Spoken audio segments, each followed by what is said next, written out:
What's up guys, today I'm going to be showing you how to grow your arms. Now your arms are composed of numerous groups of muscles including the biceps, triceps, forearms, and all of the muscles in between. Luckily, I actually have videos on how to grow each of these portions individually if you're looking for more of an in-depth tutorial, but if you just want to learn the basics, then this is the video for you. Starting from the top, your biceps are composed of two heads, a short head making up the inner portion, and a long head making up the outer portion. Underneath each of these portions lies a third muscle known as the brachialis, which makes up the side of your arm. All three of these muscles perform elbow flexion. However, only the long and short head can supinate the forearm. And since both of these heads originate on different parts of the scapula, they can actually be emphasized at different degrees of shoulder elevation. The short head is emphasized with your elbows placed in front of you during shoulder flexion, while the long head is emphasized with your elbows placed behind you during shoulder extension. This is due to the fact that the long head crosses the shoulder joint while the short head does not. Thus, in order to get the most out of your bicep training, it's important to choose exercises at varying degrees of shoulder elevation with both supinated and non-supinated grips to ensure that you're maximizing each muscle to its potential. I recommend choosing one where your shoulder is flexed and your elbows are in front of you to bias the short head, one where your shoulder is extended and your elbows are behind you to bias the long head, and one with a neutral or pronated grip where your elbows are beside you to bias the brachialis. So for example, if you're limited to just dumbbells, you may choose incline curls, preacher curls, and hammer curls. If you only have a barbell, you can do drag curls, cheek curls, and reverse curls, or if you want to use cables, you can do Bayesian curls, kneeling curls, and rope hammer curls. These are just a few examples. Feel free to mix it up however you like in order to choose exercises that are best for you to progressively overload. To add these to your routine, I find it best to do 3 to 4 sets of 8 to 15 reps for each exercise for a total of 2 to 3 sessions per week. And since your biceps are already involved in most pulling exercises, including pull downs and rows, it wouldn't be a bad idea to train them at the end of your pull day. That way, your biceps are already warmed up and you're able to train them efficiently close to failure. Moving on to the next part of your upper arm, your triceps are composed of 3 heads, a long head on the back, a lateral head on the side, and a medial head on the bottom. Each of these heads performs elbow extension. However, you can actually emphasize each portion by changing the angle of your shoulder, since each head originates on different parts of both the humerus and the scapula. The lateral head can be emphasized at lower degrees of shoulder elevations where your elbows are extended beside you, while the medial head can be emphasized at shoulder elevations of around 90 degrees where your elbows are extended out in front of you. However, since both heads originate in the humerus, they often work together. The long head, on the other hand, originates on the scapula and actually crosses over the shoulder joint. Thus,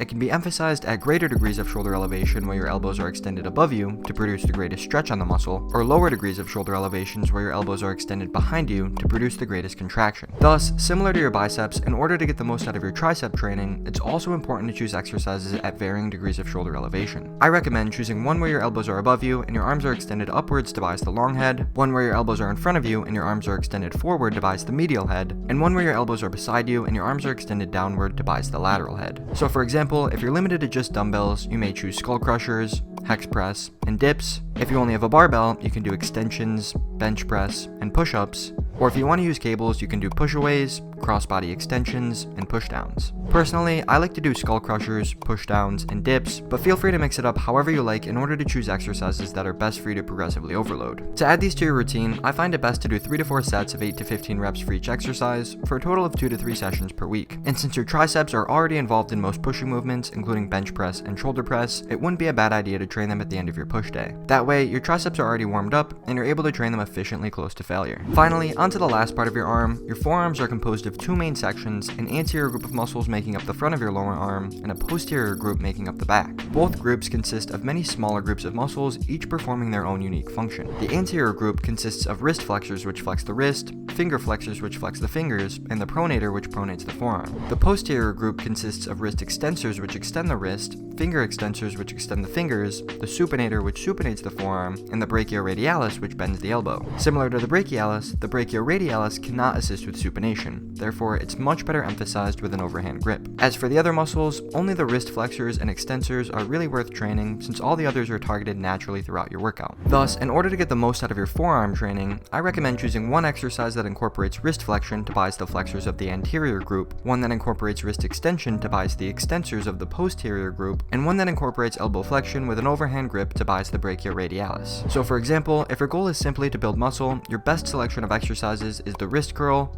wrist extension, and reverse curl. However, if you're more focused on improving grip strength, it's a much better idea to include isometrics such as towel holds, farmer's carries, and plate pinches, since these allow you to challenge all parts of your forearm in a static position. To add these to your routine, I find it best to do 3 to 4 sets of 12 to 20 reps for each exercise for a total of 1 to 2 sessions per week. And if you're doing isometric holds, start by choosing a weight you can hold for up to 30 seconds, and slowly increase that week by week until you can hold it for 45 seconds. Then increase the weight and repeat. And since your forearms are already involved in most upper body exercises, it wouldn't be a bad idea to train them at the end of either a push day or a pull day. That way, you aren't creating unnecessary grip fatigue in the beginning of your workout, and are able to train your forearms efficiently close to failure. And with that, we've explained the functions of all the muscles in your arm, including how to emphasize each portion and some of the exercises you can perform to do so. And again, if you're looking for more information, feel free to check out any of my other videos in the How to Grow series. But that's it for this video. Feel free to leave a like if you enjoyed, comment what you want to see next, and subscribe for more.